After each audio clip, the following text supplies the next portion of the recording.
അധ്യായം 3. മൂല്യം 1. യഥാർത്ഥത്തിലുള്ള തുല്യ അവസരം.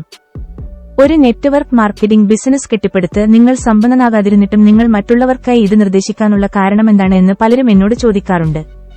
ഞാൻ നെറ്റ്വർക്ക് മാർക്കറ്റിംഗ് ബിസിനസ് നിർദ്ദേശിക്കാൻ പല കാരണങ്ങളാണ് ഉള്ളത്. അവയൊക്കെ ഈ ബുക്കിൽ വിശദീകരിക്കുന്നുണ്ട്. എന്റെ മനസ്സ് അടച്ചുവെച്ചു.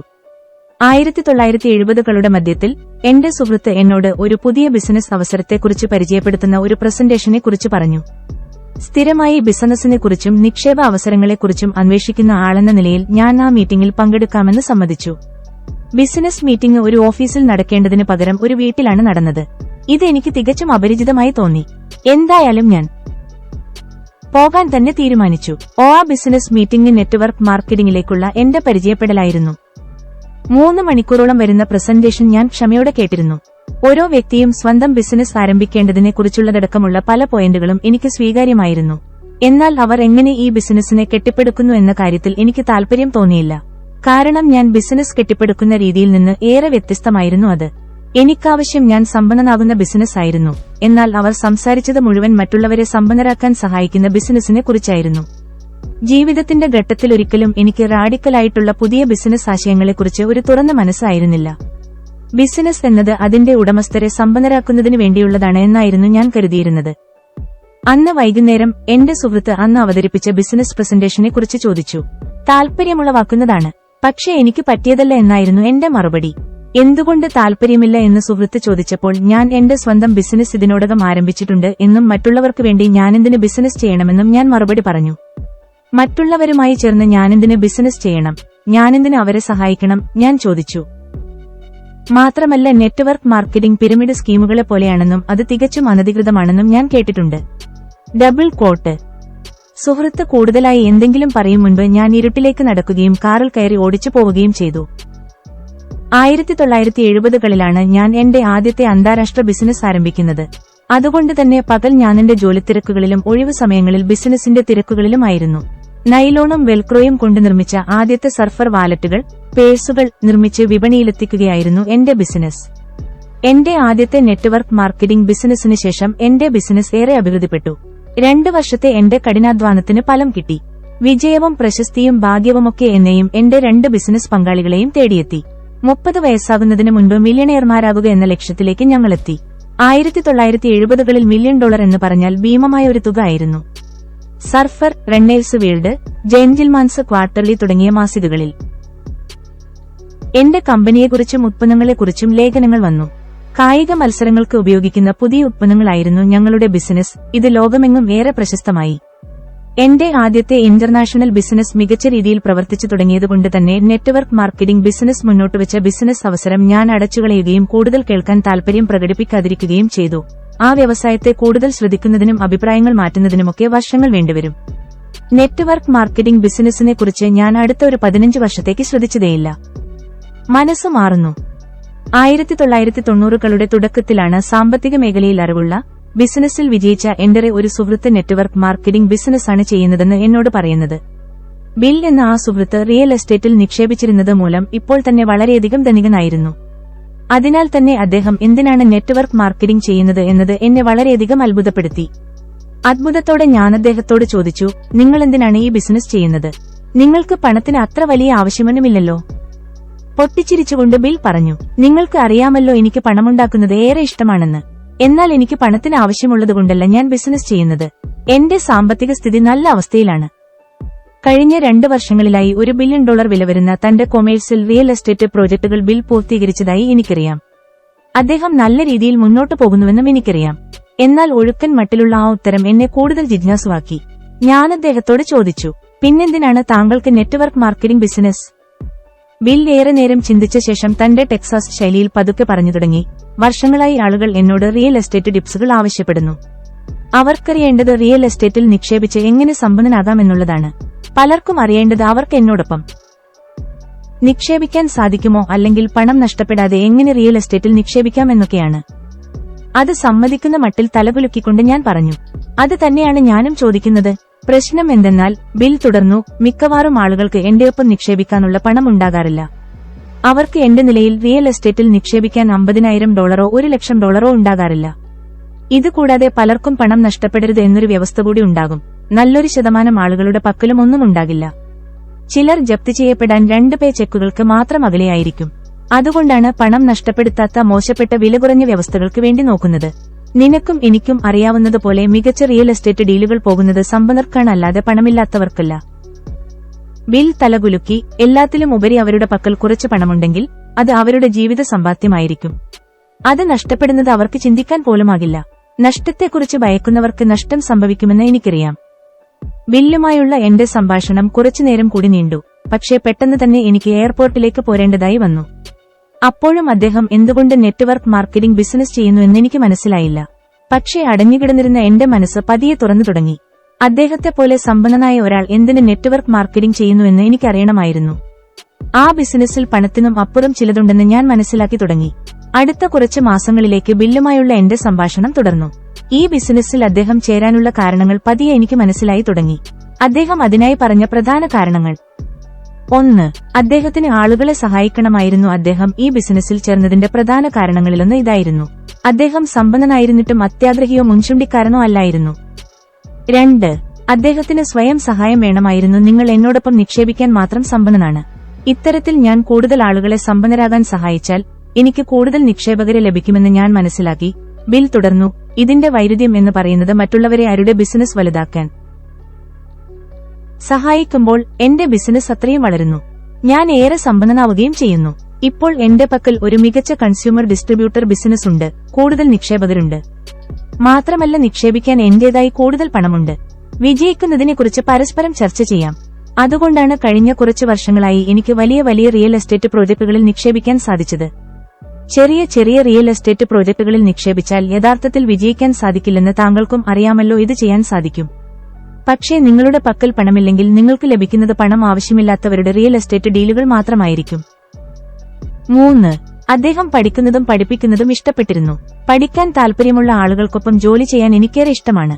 പിന്നീട് കണ്ടുമുട്ടിയപ്പോൾ അദ്ദേഹം എന്നോട് പറഞ്ഞു, എല്ലാം അറിയാമെന്ന് ധരിക്കുന്ന ആളുകളോട് ജോലി ചെയ്യുന്നത് യഥാർത്ഥത്തിൽ ബുദ്ധിമുട്ടുള്ള കാര്യമാണ്. റിയൽ എസ്റ്റേറ്റ് നിക്ഷേപമെന്ന എന്റെ തൊഴിൽ ലോകത്ത് ഞാൻ അത്തരത്തിലുള്ള ധാരാളം പേരോട് ജോലി ചെയ്യുന്നുണ്ട്. എന്നെ സംബന്ധിച്ചിടത്തോളം നെറ്റ്വർക്ക് മാർക്കറ്റിംഗ് ബിസിനസ് ആരംഭിക്കുന്ന ആളുകൾ പുതിയ ഉത്തരങ്ങൾ തേടുന്നവരും പഠിക്കാൻ ആഗ്രഹിക്കുന്നവരുമാണ്. പഠിക്കുന്നത് എനിക്കിഷ്ടമാണ്. ബിസിനസ് പഠിപ്പിക്കുന്നു. പഠനപ്രക്രിയ തുടരുന്നതിനിടയിൽ ആവേശഭരിതരാകുന്ന ആളുകളോട് പുതിയ ആശയങ്ങൾ പങ്കുവെക്കുന്നു. നിങ്ങൾക്ക് അറിയാവുന്നതുപോലെ എനിക്ക് അക്കൌണ്ടിംഗിലും MBA ഫിനാൻസിലും ഓരോ ഡിഗ്രിയുണ്ട്. എനിക്ക് അറിയാവുന്ന കാര്യങ്ങൾ മറ്റുള്ളവർക്ക് പഠിപ്പിച്ചു കൊടുക്കുന്നത് പോലെ പഠിച്ചുകൊണ്ടിരിക്കാനും എനിക്ക് ഈ ബിസിനസ്സിലൂടെ സാധിക്കുന്നു. വ്യത്യസ്ത പശ്ചാത്തലങ്ങളിൽ നിന്നുള്ള സ്മാർട്ടും വിദ്യാസമ്പന്നരുമായ എത്രത്തോളം പേരാണ് ഈ ബിസിനസ്സിലുള്ളതെന്ന് കണ്ടാൽ നിങ്ങൾ അത്ഭുതപ്പെട്ടു പോകും. ജോലിസുരക്ഷ തീരെയില്ലാത്ത ലോകത്ത് ഔപചാരിക വിദ്യാഭ്യാസം പോലും നേടിയിട്ടില്ലാത്ത നിരവധി ആളുകൾ ഈ ബിസിനസ്സിലൂടെ സാമ്പത്തിക സുരക്ഷ നേടുന്നതിന് ആവശ്യമായ വിദ്യാഭ്യാസം നേടിയിട്ടുണ്ട്. ഞങ്ങളുടെ ജീവിതാനുഭവങ്ങളിൽ നിന്ന് നിലവിൽ പഠിച്ചിട്ടുള്ളതും ഇപ്പോൾ പഠിച്ചുകൊണ്ടിരിക്കുന്നതുമായ കാര്യങ്ങൾ പങ്കുവെക്കുന്നതിനായി ഞങ്ങൾ ഒത്തുചേരുന്നു. ഞാൻ പഠിക്കുന്നതിനെയും പഠിപ്പിക്കുന്നതിനെയും ഇഷ്ടപ്പെടുന്നു. അതുകൊണ്ടാണ് ഞാൻ ഈ ബിസിനസ് ഇഷ്ടപ്പെടുന്നത്. ഇതൊരു മികച്ച ബിസിനസ്സും ഒരു യഥാർത്ഥ ബിസിനസ് സ്കൂളുമാണ്. പുതുതായി തുറന്ന മനസ്സ്. അങ്ങനെ 1990കളുടെ തുടക്കത്തിലാണ് അടഞ്ഞുകിടന്ന എന്റെ മനസ്സ് തുറക്കാനാരംഭിച്ചതും നെറ്റ്വർക്ക് മാർക്കറ്റിംഗ് ബിസിനസിനെ കുറിച്ചുള്ള എന്റെ കാഴ്ചപ്പാടുകൾ മാറിത്തുടങ്ങുന്നതും. അടഞ്ഞുകിടന്നിരുന്ന എന്റെ മനസ്സ് കാണാതിരുന്ന കാര്യങ്ങൾ ഞാൻ കണ്ടുതുടങ്ങി. ഈ മേഖലയിലെ നെഗറ്റീവായ കാര്യങ്ങൾ മാത്രം കാണുന്നതിന് പകരം ഞാൻ ഇതിലെ പോസിറ്റീവും നല്ലതുമായ കാര്യങ്ങൾ മനസ്സിലാക്കി തുടങ്ങി. ഈ മേഖലയിലെ മിക്ക കാര്യങ്ങളിലും നെഗറ്റീവായ കാര്യങ്ങളുണ്ട്. 1994ൽ സാമ്പത്തികമായി സ്വതന്ത്രനായി ഞാൻ റിട്ടയർ ചെയ്ത ശേഷം നെറ്റ്വർക്ക് മാർക്കറ്റിംഗിനെ കുറിച്ച് ഞാൻ വിശദമായി പഠിച്ചു. ഏത് സമയത്ത് ആരെങ്കിലും അവളുടെ പ്രസന്റേഷനിലേക്ക് എന്നെ ക്ഷണിച്ചാൽ അവൾ എന്തു പറയുന്നു എന്ന് കേൾക്കാനായി മാത്രം ഞാനവിടെ പോകാറുണ്ട്. അവർ പറയുന്നത് ഇഷ്ടപ്പെട്ടതിനാൽ ഞാൻ ചുരുക്കം ചില നെറ്റ്വർക്ക് മാർക്കറ്റിംഗ് കമ്പനികളിൽ ചേരുകയും ചെയ്തിട്ടുണ്ട്. എന്നിരുന്നാലും ഞാൻ അവയിൽ ചേർന്നിരുന്നത് പ്രാഥമികമായി പണമുണ്ടാക്കാൻ വേണ്ടിയായിരുന്നില്ല. പകരം ഓരോ കമ്പനിയുടെയും നെഗറ്റീവുകളും പോസിറ്റീവുകളും മനസ്സിലാക്കുന്നതിന് വേണ്ടിയായിരുന്നു. മനസ്സ് കൊട്ടിയടയ്ക്കുന്നതിന് പകരം എനിക്ക് സ്വന്തമായി 631 ഉത്തരം കണ്ടെത്തേണ്ടിയിരുന്നു. നിരവധി കമ്പനികളെ കണ്ടതിനു ശേഷം പല ആളുകളും ഒറ്റനോട്ടത്തിൽ തന്നെ പറയുന്ന നെഗറ്റീവുകളായ സ്വന്തം ബിസിനസ് പ്രൊമോട്ട് ചെയ്യാൻ വേണ്ടി ഈ ബിസിനസ്സിലേക്ക് വരുന്ന ആളുകളെ പോലെയുള്ള നെഗറ്റീവുകൾ ഞാൻ കാണാൻ തുടങ്ങി. സ്വപ്നജീവികൾ, മോഹഭംഗമുണ്ടായവർ, തട്ടിപ്പുകാർ, നഷ്ടം പറ്റിയവർ, വേഗത്തിൽ പണക്കാരാകണമെന്ന് ആഗ്രഹിക്കുന്നവർ എന്നിവരെല്ലാം തന്നെ ഈ ബിസിനസ്സിലേക്ക് ആകർഷിക്കപ്പെടാറുണ്ട് എന്നുള്ളത് സത്യമാണ്. നെറ്റ്വർക്ക് മാർക്കറ്റിംഗ് നേരിടുന്ന പ്രധാന വെല്ലുവിളികളിൽ ഒന്ന് അതിന്റെ ഓപ്പൺ ഡോർ പോളിസി, തുറന്ന വാതിൽ നയം ആണ്. ഏതാണ്ട് എല്ലാവരെയും അംഗമാകാൻ ഇത് അനുവദിക്കുന്നു. മിക്കവാറും എല്ലാ സോഷ്യലിസ്റ്റുകളും ആവശ്യപ്പെടുന്ന തുല്യാവസരം എന്നത് ഓപ്പൺ ഡോർ പോളിസിയെ സംബന്ധിച്ച് ശരിയാണെങ്കിലും കടുത്ത സോഷ്യലിസ്റ്റായ ഒരാളെ പോലും എനിക്ക് ബിസിനസ് മീറ്റിംഗിൽ കാണാനായില്ല. ഈ ബിസിനസ് ക്യാപിറ്റലിസ്റ്റുകൾക്ക് വേണ്ടിയുള്ളതാണ്, ചുരുങ്ങിയത് ക്യാപിറ്റലിസ്റ്റുകൾ ആകാൻ ആഗ്രഹിക്കുന്നവർക്ക് വേണ്ടിയുള്ളതാണ്. നെറ്റ്വർക്ക് മാർക്കറ്റിംഗ് ബിസിനസ് ഒരു ഓപ്പൺ ഡോർ പോളിസിയാണ്. മറ്റാരോ ആകാൻ ശ്രമിക്കുന്നവർ, മോഹഭംഗം വന്നവർ, സ്വപ്നജീവികൾ തുടങ്ങി നിരവധി പേരെ കണ്ടതിനുശേഷം അവസാനം ഞാൻ ചില കമ്പനികളുടെ നേതാക്കന്മാരെ കാണാനായി തുടങ്ങി. ഞാൻ കണ്ട പലതും എന്റെ വർഷങ്ങളായുള്ള ബിസിനസ് ജീവിതത്തിനിടയിൽ കണ്ടിട്ടുള്ളതിൽ വെച്ച് ബുദ്ധിമാന്മാരും ദയാലുക്കളും ധാർമ്മികതയുള്ളവരും ആത്മീയതയുള്ളവരും പ്രൊഫഷണലുകളുമായ ആളുകളായിരുന്നു. ഞാനെന്റെ മുൻവിധികൾ എടുത്തു കളഞ്ഞപ്പോൾ ഞാൻ ബഹുമാനിക്കുകയും എനിക്ക് മനസ്സിലാക്കാൻ സാധിക്കുകയും ചെയ്യുന്ന ആളുകളെ ഞാൻ പരിചയപ്പെടാൻ തുടങ്ങി. എനിക്ക് ഈ ബിസിനസിന്റെ ഹൃദയം കണ്ടെത്താനായി കഴിഞ്ഞു. ഞാൻ മുൻപ് കണ്ടിട്ടില്ലാത്ത കാര്യം എനിക്കിപ്പോൾ കണ്ടെത്താനായി കഴിഞ്ഞു. എനിക്കിപ്പോൾ നല്ലതും ചീത്തയും കാണാൻ സാധിക്കുന്നുണ്ട്. അതുകൊണ്ടാണ് നിങ്ങൾ ഒരു നെറ്റ്വർക്ക് മാർക്കറ്റിംഗ് ബിസിനസ് കെട്ടിപ്പടുത്ത് സമ്പന്നനായില്ലെങ്കിലും എന്തുകൊണ്ട് ഈ ബിസിനസ് നിർദ്ദേശിക്കുന്നു എന്ന ചോദ്യത്തിന്റെ ഭാഗമായി ഈ ബുക്ക് എഴുതുന്നത്. ഇതിന് കാരണമെന്ന് പറയുന്നത്, ഞാൻ ഈ ബിസിനസിനെക്കുറിച്ച് മുൻധാരണകൾ വച്ചുപുലർത്തിയിരുന്നതിനാലും എന്റെ സമ്പത്ത് കണ്ടെത്തിയത് നെറ്റ്വർക്ക് മാർക്കറ്റിംഗ് ബിസിനസ്സിലൂടെ അല്ലായിരുന്നു എന്നതിനാലാണ്. നെറ്റ്വർക്ക് മാർക്കറ്റിംഗ് ബിസിനസ്സിൽ ഞാൻ കണ്ട യഥാർത്ഥ മൂല്യം എന്താണ് എന്നും അത് കുറച്ച് പണമുണ്ടാക്കുക എന്നതിനപ്പുറമുള്ളതുമാണ് എന്നാണ് ഈ ബുക്കിലൂടെ പറയുന്നത്. അവസാനം ഒരു ഹൃദയമുള്ളതും ആളുകളെ ആഴത്തിൽ പരിഗണിക്കുകയും ചെയ്യുന്ന ഒരു ബിസിനസ് ഞാൻ കണ്ടെത്തി. ഈ വ്യവസായത്തെ ഞാൻ പിന്തുണയ്ക്കാനുള്ള പ്രധാന കാരണം പരമ്പരാഗത സംവിധാനത്തിൽ ഞാൻ വെറുത്തിരുന്ന മൂല്യങ്ങളാണ്. ഞാനിപ്പോഴും ഓർക്കുന്നു, എനിക്ക് 16 വയസ്സുള്ളപ്പോൾ ഞാൻ ജൂനിയർ ഹൈസ്കൂളിലായിരുന്ന കാലം മാർത്ത എന്നു പേരുള്ള ഒരു സുഹൃത്തിനോട് അവൾ സ്കൂളിൽ നന്നായി പഠിക്കാത്തതിനാൽ അവൾ ജീവിതത്തിൽ ഒന്നുമാകാൻ പോകുന്നില്ലെന്ന് എന്റെ ടീച്ചർ പറഞ്ഞു. നാണം കുണുങ്ങിയും വളരെ സെൻസിറ്റീവുമായ ഒരു പെൺകുട്ടിയായിരുന്നു മാർത്ത. എന്റെ ടീച്ചറുടെ വാക്കുകൾ അവളുടെ ഹൃദയത്തിലൂടെ കടന്നുപോകുന്നത് ഞാൻ കണ്ടു. ഹൈസ്കൂൾ പഠനം അവസാനിക്കാൻ ദിവസങ്ങൾ ശേഷിക്കവേ മാർത്ത സ്കൂൾ പഠനം അവസാനിപ്പിച്ചു. സ്കൂളും കോർപ്പറേറ്റ് ലോകവും സമാനമാണ് എന്നതാണ് അവയോട് എനിക്ക് വെറുപ്പ് തോന്നാൻ കാരണം.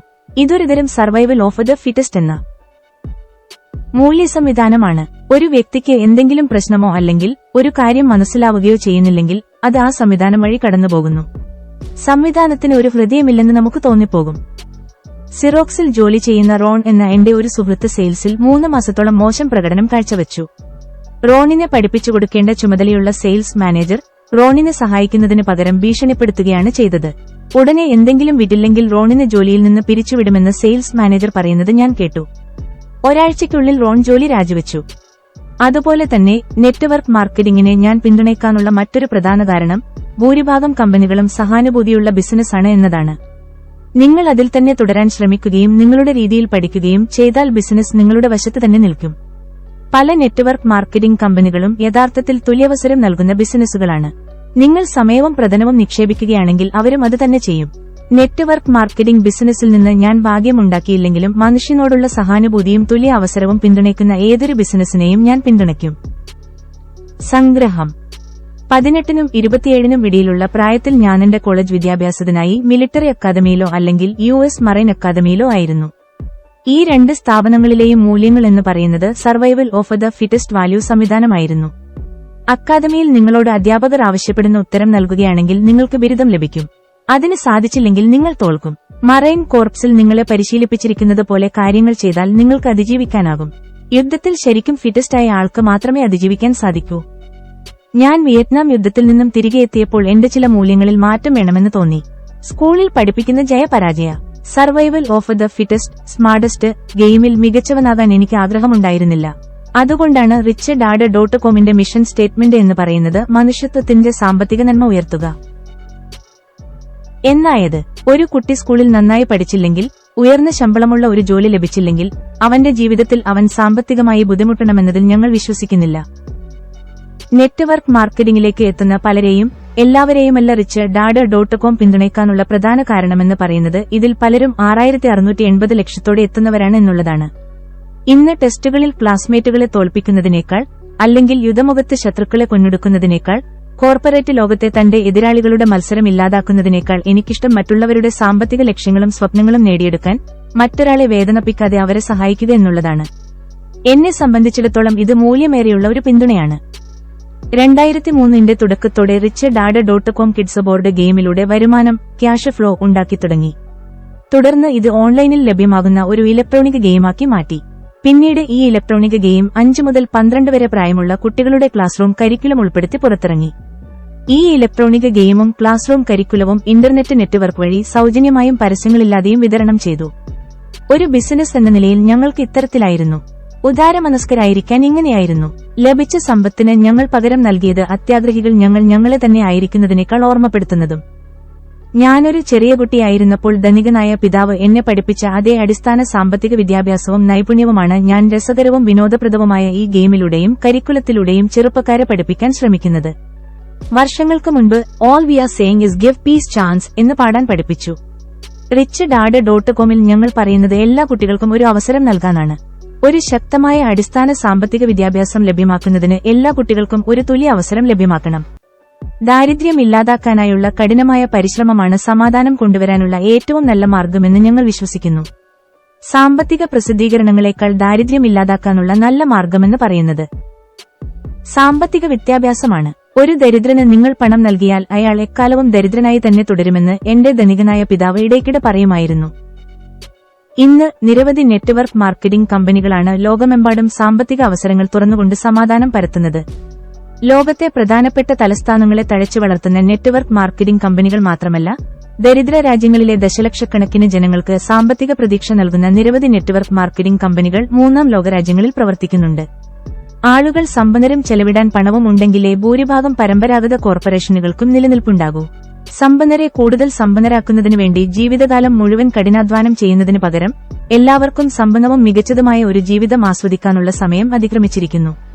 സമ്പന്നനും ദരിദ്രനും തമ്മിലുള്ള വിടവ് വർദ്ധിക്കും തോറും സമാധാനത്തിനുള്ള സാധ്യത കഠിനമായി തീരും. അടുത്ത മൂല്യം. അടുത്ത അധ്യായമെന്ന് പറയുന്നത് പല നെറ്റ്വർക്ക് മാർക്കറ്റിംഗ് കമ്പനികളും വാഗ്ദാനം ചെയ്യുന്ന ജീവിതത്തെ തന്നെ മാറ്റിമറിക്കുന്ന വിദ്യാഭ്യാസത്തെക്കുറിച്ചാണ്. നിങ്ങളുടെ ജീവിതത്തിൽ സാമ്പത്തിക മാറ്റങ്ങൾ കൊണ്ടുവരാൻ നിങ്ങൾ തയ്യാറാണെങ്കിൽ അടുത്ത അധ്യായവും മൂല്യവും നിങ്ങൾക്കുള്ളതാണ്.